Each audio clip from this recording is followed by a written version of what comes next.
ओम। भूख का कष्ट भोजन से चला जाता है, प्यास का कष्ट पानी पीने से चला जाता है, गर्मी सर्दी के कष्ट को निवारण करने के लिए, गर्मी के कष्ट को हटाने के लिए कूलर, एसी, पंखा, और सर्दी के कष्ट हटाने के लिए हीटर, रजाई से काम चला लेते हैं। इसी तरह से समय समय पर आने वाले कष्टों का समय समय पर उपाय कर लेते हैं, लेकिन मरने के कष्ट को हटाने के लिए क्या करें? मेरी मृत्यु होती है, इस अनुभव से कैसे पार जाएं? कैसे जाने कि मेरी मृत्यु नहीं होती? सच भी यही है कि तुम्हारी मृत्यु नहीं होती, लेकिन हम सबका निजी सत्य है कि हमारी मृत्यु होती है। चलो, मृत्यु तो तुम्हें थोड़े दिन बाद होगी ऐसा लगता है, ऐसे ही है ना? अभी तो जिंदा है ना? अभी जीवित होने में किसी को संदेह नहीं है। मूर्ख भी जीवित है, विद्वान भी जीवित है, पशु भी जीवित है, पक्षी भी जीवित है। ये तो अभी हमें पक्का है। अभी जीवित होने में किसी को शक नहीं है। इनमें से किसी को ये संदेह हो कि जीवित हैं हम कि नहीं, तो हाथ उठावे। अभी तो हम जीवित हैं ही, इसके लिए हमें गुरु से गवाह नहीं लेनी, गीता नहीं पढ़नी, भगवान से भी नहीं पूछना। अभी तो हम जिंदा हैं। सवाल ये है कि हम जिंदा रहेंगे क्या? तो ग्रंथ यहाँ हमारे अनुभव से उल्टा बताते हैं। वो कहते हैं तुम पैदा नहीं हुए हो और तुम मरोगे नहीं। सामान्य रूप से हम सबके अनुभव एक तरह के हैं। इस संसार में कुछ ऐसे लोग हुए हैं जिनका ये अनुभव है कि हम पैदा नहीं हुए, हम नहीं मरेंगे। अनुभव है, वो विश्वास नहीं करते, अनुभव करते हैं। उन्हें ये भी पता है कि जन्म किसका होता है, मृत्यु किसकी होती है, देह में आना किसका होता है, देह छोड़ना किसको पड़ता है। क्योंकि ये अनुभव तो सबके हैं। देह जन्मा है, जवान हुआ है, बूढ़ा हो रहा है, कई का हो गया है और नहीं रहने का है। ये अनुभव है, लेकिन ये तुम हो, इस पर विचार करना है। इसी तरह देह में जग जाने पर आए हुए अनुभव करते हो।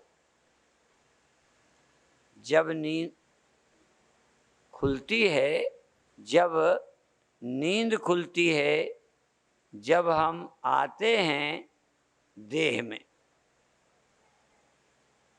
देह से आपका बिना जागे कोई मतलब ही नहीं। जैसे आप मंदिर अपनी जगह था, पर मंदिर आपको कब दिखने लगा?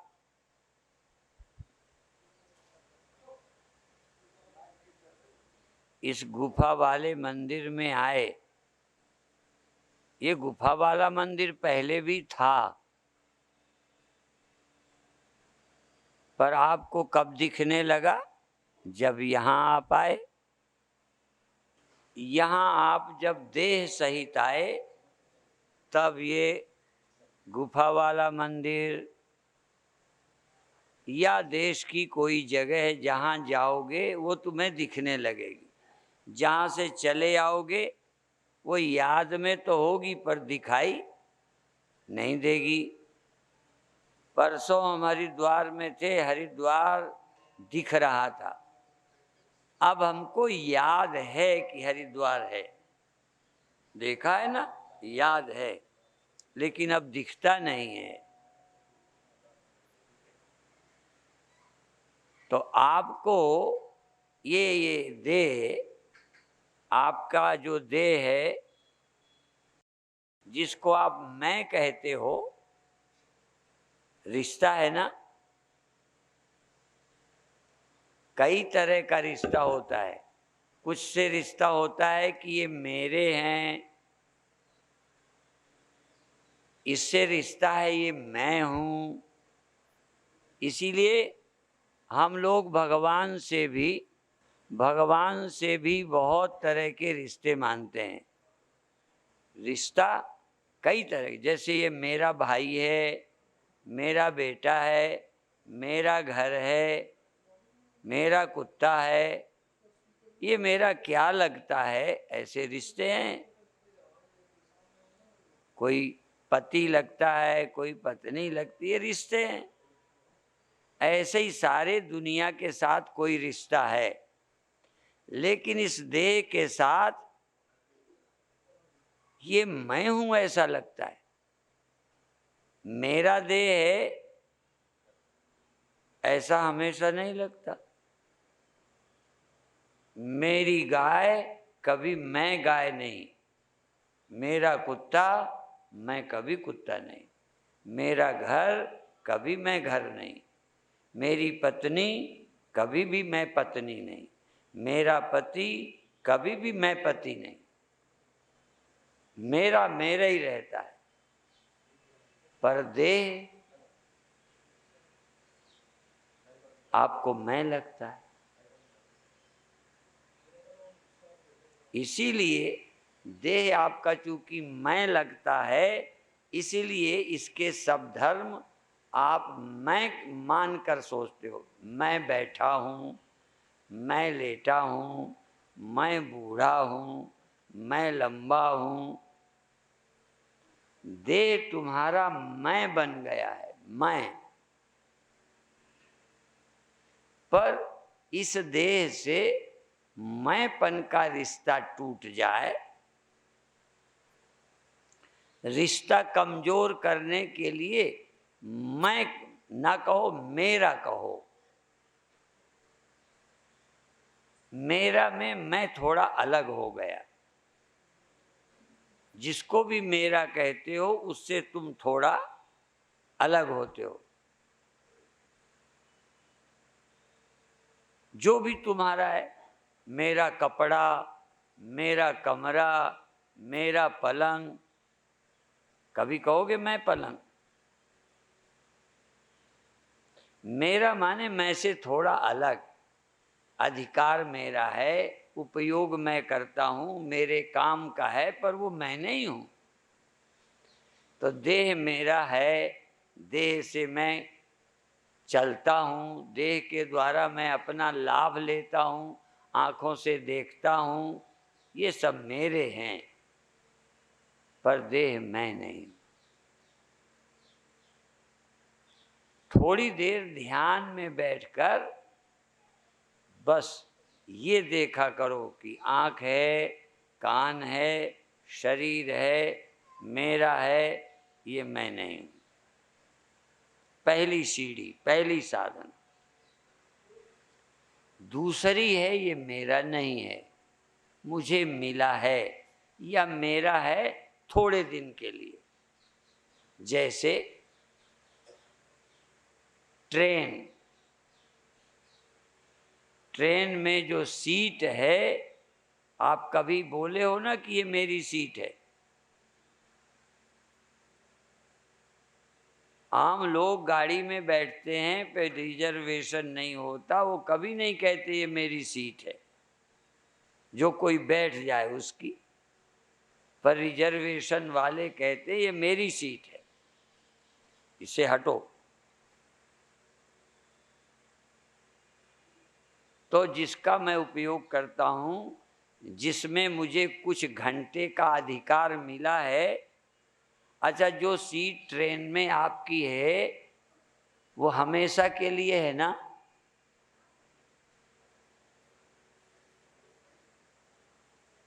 बड़ी सरल सी बात है। एक सीमा के अंदर, टाइम के अंदर, कुछ घंटों के लिए वो तुम्हारी है। उसके बाद वही सीट जो तुम्हारी है, हम दिल्ली उतर गए या इंदौर उतर गए, झांसी उतर गए, इसके बाद वही सीट किसी और की हो जाती है कि नहीं? ऐसे ही आपकी जमीन, आपका मकान भी कभी बेच देते हो कि नहीं? अच्छा कोई मकान आपने खरीदा कि नहीं? उसके पहले आप ही का था ना? ये इतनी सरल सी बात है पर हम सोचते नहीं हैं। तो जो आज आपको मेरा लगता है, फर्क है थोड़ा। यदि ये तुम्हारे रहते, तुम कहीं और रहने लगते, इसका मालिक कोई और बन जाता तो जल्दी समझ में आ जाता। कार में हम बेच देते हैं, कार दूसरे की हो जाती है। ये कार से हम उतर जाएं, इस कार दूसरे को दे दें, वो इसको चलाने लग जाए तो जल्दी समझ में आ जाता। पर गड़बड़ क्या है, इस कार में हम बैठकर चलाते हैं, जहाँ चाहते हैं जाते हैं, पर यदि हम इसे छोड़ दें तो इसमें दूसरा नहीं रह सकता, कार ही खराब हो जाती। हाँ, ये सेकंड हैंड कार, किसी की चलाई कार को छोड़ देने के बाद दूसरा ड्राइवर इसे नहीं चलाता। ये तो बिल्कुल डस्टबिन में, समुद्र में, खड्ड में फेंक दी जाती। जब तक तुम बैठना चाहो बैठे हो, रहो। चाहो तक तो नहीं, पर रहो। जब ये शरीर को छोड़ोगे ये बेकार हो जाएगा। इसी में रहकर जब तुम सोए रहते हो, पूरा नहीं छोड़ते, कब्जा रहता है, तब तक सोए हुए भी ये ठीक बना रहता है। सो जाने से शरीर खराब नहीं होता, शरीर ठीक बना रहता है, सुरक्षित। पर जब तुम चले जाते हो देह छोड़कर, अर्थात प्राण भी जब इस देह को छोड़ देता है, तुम जब जाते हो तो प्राण को लेके चले जाते हो। पहले बार मैंने समझाया कि ये जो शहद वाली मक्खी होती हैं, उनमें दो तरह की मक्खी होती है। एक रानी मक्खी होती है और कुछ नौकरानी मक्खियां होती हैं। रानी मक्खी वहीं रहे, नौकरानी मक्खी चारों तरफ जाती हैं, शहद इकट्ठा करती हैं, लेके जमा करती हैं, फिर जाती हैं, बार बार वहां आती हैं। लेकिन रानी मक्खी नहीं जाती, और रानी मक्खी चली जाए तो सारी मक्खियां चली जाती हैं, फिर लौट के नहीं आती, फिर छत्ता ही छोड़ जाती। ऐसे ही मन चला जाए, आंखें चली जाएं, दिमाग खराब हो जाए, अंधा हो जाए, शरीर में राजा बना रहता है, वहाँ रानी बनी रहती है, नौकरानियां जाती हैं, आंखें जाएं नहीं लगवा लो, पर इसमें से राजा प्राण निकल जाए, फिर बुलाओ नौकरानियों को कि आ जाओ आंखें, आ जाओ कान, आ जाए नाक, आ जाए दिमाग, आ जाए मन, नहीं लौटते। प्राण निकल जाए तो सब निकल जाते। इसीलिए कहानी बचपन में स्कूलों में पढ़ाई जाती थी। कहते एक दिन इंद्रियों की, मन की लड़ाई हो गई। आंखें कहने लगी इस हम ना हो तो काम नहीं चलेगा, आंखों ने कहा। तो किसी ने कहा तुम छोड़ जाओ, कोई नहीं। आंखें चली गई, अंधा हो गया, काम चल गया। कान लड़ गए, हम नहीं रहेंगे तो तुम क्या करोगे, कहें चले जाओ। कान चले गए, बहरे का काम चला गया। देखा है ना, ऐसे ही लूले का काम चल गया, लंगड़े का काम चल गया। कई ने जवाब दिया, बारी बारी से काम चल गया। यहाँ तक पागलपन में मन खराब हो गया, काम चल गया। पागल जिंदा रहते हैं। प्राण ने कहा मैं अब जाता हूं। बस प्राण तो गया भी नहीं, जाने की तैयारी की कि सब घबरा गए। प्राण ने जाने की तैयारी की, कहते हैं नहीं नहीं तुम बने रहो, हम सबके जाने से शरीर का कुछ नहीं बिगड़ा, पर तुम्हारे जाने से शरीर बिल्कुल खराब हो जाए। इसलिए इस शरीर में दो तरह की एनर्जियां हैं। प्राण शरीर का जीवन है, मन बुद्धि इंद्रियों में ज्ञान शक्ति है।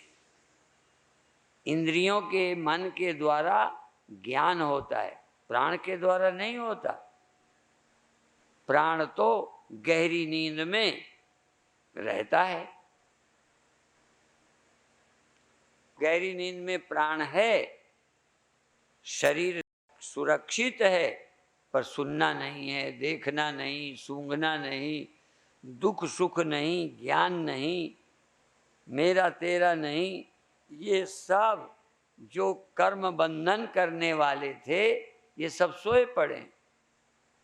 जिनके कारण दुख था, चिंता थी, ये सारी लेबर, सारे मजदूर सोए पड़े।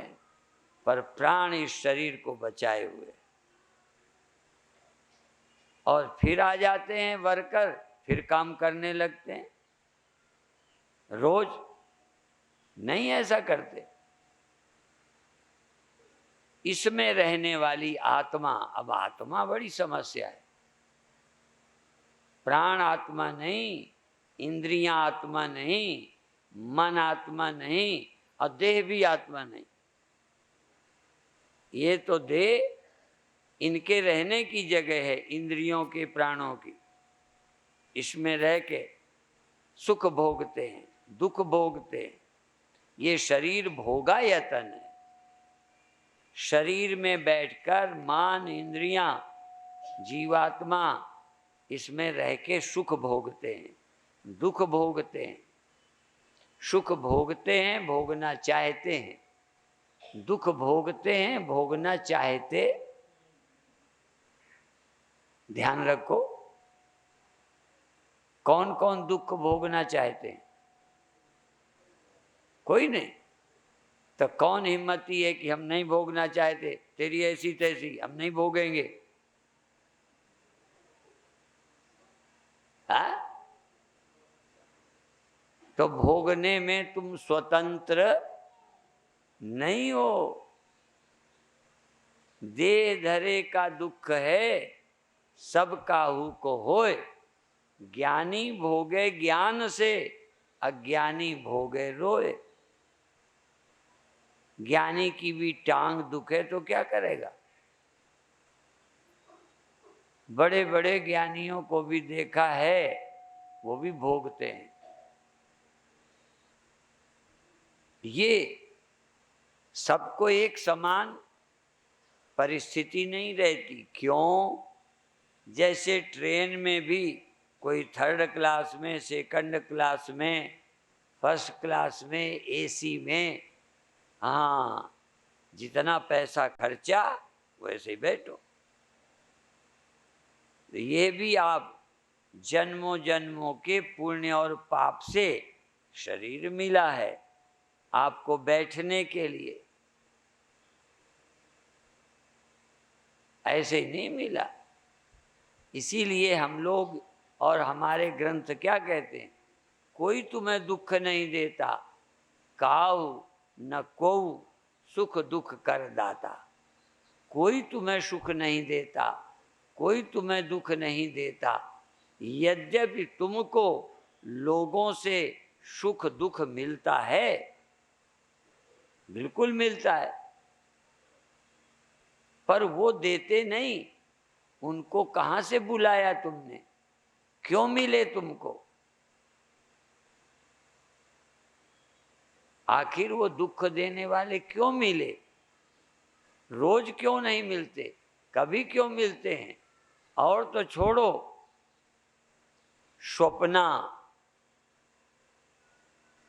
स्वप्ना रोज एक जैसा नहीं होता। स्वप्ना भी, कहो स्वप्न में चोर, किसी दिन स्वप्न में मित्र, किसी दिन स्वप्न में शत्रु, सांप। स्वप्न में एक्सीडेंट हो जाता है।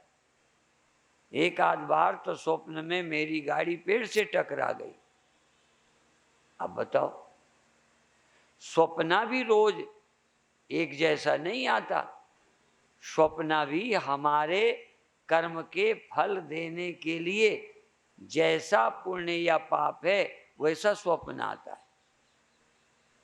स्वप्ना भी स्वतंत्र नहीं है, आपका ध्यान नहीं जाता, पर स्वप्ना भी वही आता है जो तुमको सुख या दुख देता है।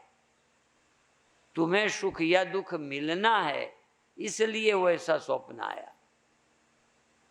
और जागृत में भी जाको विधि दारुण दुख देई। जिसको प्रारब्ध दुख देता है तो क्या करता है? ताकि मति पहले ही हरि ले। वैसे ही मति हो जाती है, वैसे ही सोचने लगते हो। और यदि दुख भगवान प्रारब्ध से तुम्हें नहीं मिलना तो दुखों का पहाड़ टूट पड़े, आपको दुख होगा ही नहीं।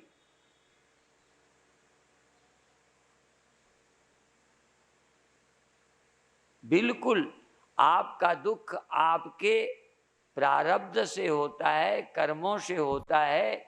और जैसे जैसे कर्म प्रारब्ध, तैसे ही मति होती जाती है। वैसे वैसे स्वप्ना, वैसे वैसे विचार बनते जाते हैं। जब आपको ज्ञान होगा तो जब जितनी देर आप मुक्त, आहा, जिस समय आप ब्रह्म का विचार करेंगे, आप पाप पुण्य के फल भोग से मुक्त हो जाएंगे। जितनी देर कोई ब्रह्म में रहेगा, और ब्रह्म में रहना बड़ा भारी प्रयत्न है। इसीलिए कहा कि बुद्धि जब ब्रह्म में स्थित हो जाती है तो महाप्रलय से भी उसे दुख नहीं होता। परीक्षित को सांप ने काटा, परीक्षित को दुख हुआ या नहीं हुआ, भागवत पढ़िए। सांप तो काटा, यदि उनकी बुद्धि उस समय देह में न होकर ब्रह्म में होगी तो दुख नहीं होगा। और हम तो ब्रह्म में कभी जाते ही नहीं, या तो स्वप्नों में जाते हैं, या जगत में जाते हैं, या फिर गहरी नींद में जाते। 3 जगहों में हम रोज जाते रहते।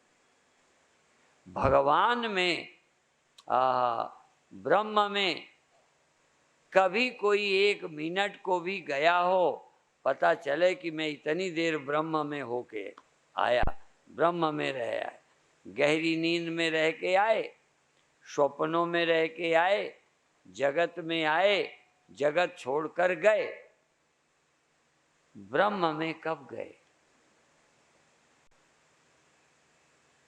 जानकर मैं आज ब्रह्म शब्द बोला, भगवान नहीं बोला, क्योंकि भगवान अलग अनेक अर्थ हैं। जब हम भगवान कहते हैं तो आकार वाले भगवान, उनमें कभी कभी आपका मन चला जाता है। इन भगवानों में कभी कभी आपका मन गया है। सगुण साकार भगवान में कभी न कभी आपका मन गया है, पर निर्गुण निराकार ब्रह्म में जहां इंद्रियां, मन नहीं और नींद भी नहीं, तुम ब्रह्म में हो। अहम ब्रह्म परम धाम ब्रह्माहम परमम पदम। जब तुम्हें लगता हो कि मैं ब्रह्म हूँ, ब्रह्म ही मैं है, मैं देह नहीं, मैं इंद्रियां नहीं, मैं ब्रह्म हूँ, या मैं ब्रह्म हूँ, मुझसे अलग संसार भर में कुछ नहीं है, सारा संसार मुझी में रहता है और मैं इस देह में, एक देह में नहीं रहता, मैं सारे संसार में रहता हूँ, ऐसा अनुभव एक बार हो जाए। मुझ में संसार है, कल्पना नहीं। इस देह में तुम रहते हो, तुम्हारा निजी अनुभव है। तुम यहाँ रहते हो, इसमें रहते हो, इसके सुख दुख मुझे होते हैं, सब में मैं, मुझ में सब। भगवान अपने को कहते हैं सब मुझ में रहता है, सब में मैं रहता हूँ। भगवान के भक्त भगवान को भी कहते हैं भगवान सब में रहता है, भगवान में सब रहते हैं। भक्त भी ये बोलते हैं। भगवान स्वयं भी कभी कभी बताते हैं कि सारा संसार मेरे एक अंश में रहता है, मैं तो इतना महान हूँ कि संसार से भी ज्यादा बड़ा हूँ। केवल संसार में रहते, केवल जहाँ जहाँ संसार भर में भी हैं, और जहाँ संसार नहीं वहाँ भी ब्रह्म है। जैसे मकान जहाँ हैं वहाँ भी पृथ्वी है, धरती है, मिट्टी है। जहाँ जहाँ मकान है वहाँ भी मिट्टी है, पर जहाँ कोई मकान नहीं है वहाँ भी मिट्टी है। मिट्टी मकानों में भी है, मकानों से बाहर भी है। ऐसे ही ब्रह्म सब में है, और जहाँ सब नहीं है वहाँ भी ब्रह्म है। तुम भी जिस दिन ये जान जाओगे मैं देह में भी हूँ, मैं इंद्रियों में भी हूँ, मैं मन में भी हूँ, मन भी मुझी में है, पर मैं वहाँ भी हूँ जहाँ ये मन नहीं है। जहाँ ये मन नहीं है वहाँ भी मैं हूँ। जहाँ ये लहर है यहाँ भी पानी है, जहाँ वो लहर है वहाँ भी पानी है, जहाँ और लहरें हैं वहाँ भी पानी है, और जहाँ कोई लहर नहीं है वहाँ भी पानी है। ये ध्यान की विधि, ये ध्यान थोड़ी देर किया करो कि जहाँ देह है यहाँ भी मैं हूँ, बिल्कुल हूँ। जहाँ मन है यहाँ भी हूँ। जागृत में मन है तो जागृत में मैं हूँ, स्वप्न में मन है तो स्वप्न में मैं हूँ, भीतर मन है तो भीतर मैं हूँ, बाहर मन है तो बाहर मैं हूँ, और जहाँ मन नहीं है बिना मन का भी मैं हूँ।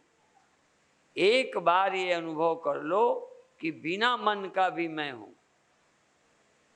तो तुरंत बात बन जाए। अभी तो जहाँ मन वहाँ तुम, जहाँ मन जब मन तब तुम, यहाँ मन तो यहाँ तुम, स्वप्न में मन तो स्वप्न में तुम। एक बार ध्यान में बैठकर कि मन नहीं है मैं हूं, लहर नहीं तब भी पानी। लहर के न रहने पे पानी मर जाता है ना, देख लो। घड़े के न रहने पर मिट्टी का नाश हो जाता है। एक बार मन का अंत करके देखो। बहुत बार समझाया, मन का अंत करे सोई संत। तुम संत हो जाओ, एक बार मन का अंत कर लो, मन खो जाए और तुम बच जाओ। अभी भ्रम है कि मन है तो हम हैं, देह है तो हम हैं। देह नहीं होगा तो हम नहीं होंगे। देहांत हो पर तुम्हारा अंत न हो। मन अमन हो, मन ना हो पर आप हो। जहां मन ना हो वहां तुम हो, ये ख्याल करो। मन यहाँ है, तुम यहाँ भी हो और बाहर भी हो। बाहर भीतर एको जानो, बाहर भीतर एको। बाहर भीतर एक रस, जो चेतन भरपूर। विभु नव सम सो ब्रह्म है, नहीं नेरे नहीं दूर। बाहर भीतर एक रस जो चेतन। हम बहुत बार ये दोहा पढ़ते थे पर ये अनुभव नहीं होता। अब अनुभव होता है। बाहर भीतर आपको चेतन कहाँ लगता है? भीतर। चेतन देह में है, इंद्रियों में है, मन में है। और मन इंद्रियां यहाँ हैं, इसलिए तुम यहाँ हो। यहाँ हो ना? बाहर बताओ।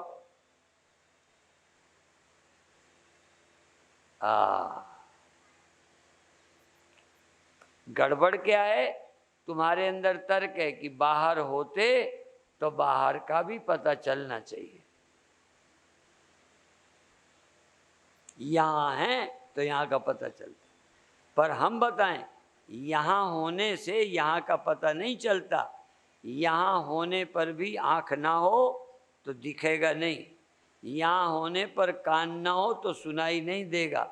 यहाँ होने पर भी मन ना हो तो देह का पता नहीं चलेगा।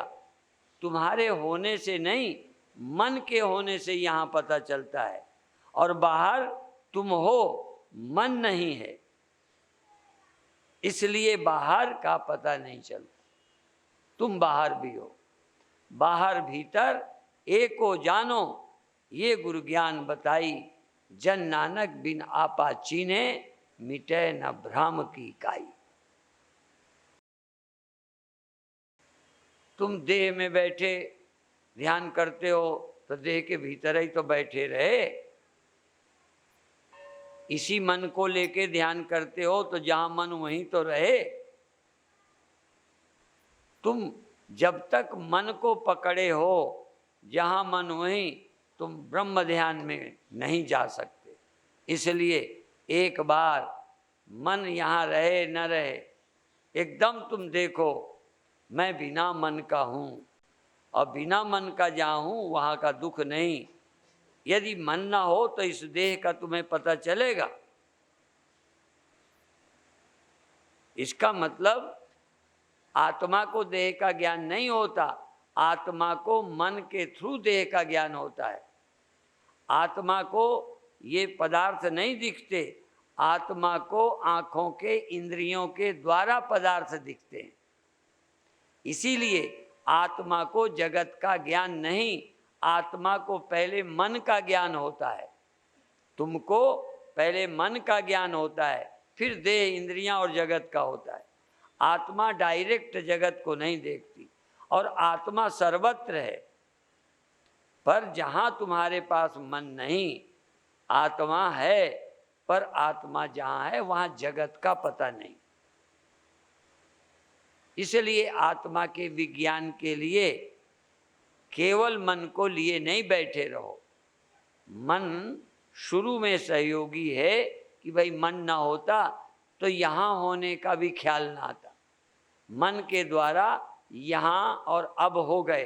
अब बिना मन के हो जाओ, फिर देखो न दुख, न चिंता, न भय और न संसार। संसार तो वहाँ वहाँ है जहाँ जहाँ मन है। यदि बिना मन के आप हो जाओ तो संसार से मुक्त हो गए, छुट्टी हो गई। तो अब अधिक देर तक नहीं कहते, तो अभी हम प्रवचन से छुट्टी लेते हैं, जिससे ये जा सकेंगे। और यदि ये बोलने को कहें तो बिना इसके भी अपन बोलते रहेंगे। हमारी ओर से ये छुट्टी है भरने वालों को।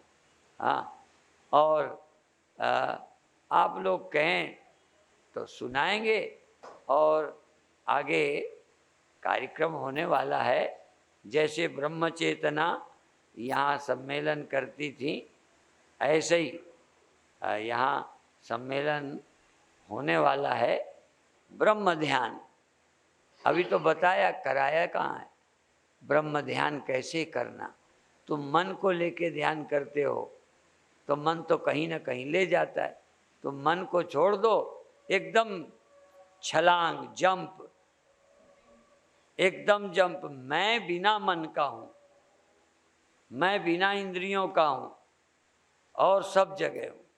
आकाशवत सर्वगतश्च नित्या, आकाश की तरह सर्वत्र हूँ। ऐसा ख्याल करते ही एकदम आप दुनिया से मुक्त हो जाएंगे, टेंशन से मुक्त हो जाएंगे, सारा सिर का भार उतर जाएगा।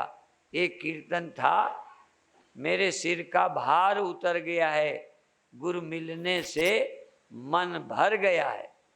ऐसे ही एक कीर्तन था जो हम गुरुदेव के समय सुनते थे, सतगुरु द्वारे पे गजब हो गया, अहम ब्रह्म जानकर जगत खो गया।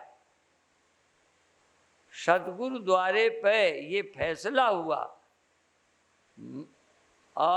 मैं ही ब्रह्म हूँ, ये जग अन हुआ, ये अन हुआ है स्वप्न की तरह ऐसे। और एक और है, गई सत्संग में जीत गई जंग में। ये जो लड़ाई चलती है, काम क्रोध लोभ मान मेरा तेरा, गई सत्संग में बुद्धि बोलती है, गई सत्संग में जीत गई जंग में, जागे मेरे भाग नहाई ज्ञान गंग में। ऐसे ही बहुत है। क्या हुआ? गई सत्संग में, जीत गई जंग में, जागे मेरे भाग नहाई ज्ञान गंग में। और क्या है? अहम ब्रह्म वृत्ति जागी, और अविद्या और भ्रम वृत्ति भागी। सब ये जो हमारे भ्रांति थी, जन्म मरण की भ्रांति चली गई, अविद्या ग्रंथि चली गई, व्यापकता वृत्ति जागी। व्यापकता वृत्ति, अभी सीमित वृत्ति, मैं ये हूँ, मैं यहाँ हूँ, ये भी एक ख्याल है। नींद में ख्याल कहाँ था? तो ये जो लगता है मैं यहाँ हूँ, ये परिच्छिन्न वृत्ति है, परिच्छिन्न अहंकार। व्यापकता वृत्ति जागी, हो गई धन धन्य, में धन्य हो गए। ये आपकी वृत्ति सीमित है, ऐसी, इसीलिए परिच्छिन्न अहंकार, अपरिच्छिन्नता का बोध। मैं सीमित नहीं हूँ, असीम हूँ, अनंत हूँ, अखंड हूँ, अनादि हूँ, और रूप रहित हूँ, संकल्प रहित हूँ, निर्लेप हूँ, निरीक्षा याते सदाशिवोहम, कल्याण रूप साक्षी याते सदाशिवोहम। इस सत्य का अनुभव कर सकते हो। ये गुरु पूजा का अवसर दो का कुछ लोगों के लिए आध्यात्मिक स्पिरिचुअल जर्नी, आध्यात्मिक यात्रा का प्रारंभ करते हैं लोग गुरु पूर्णिमा से।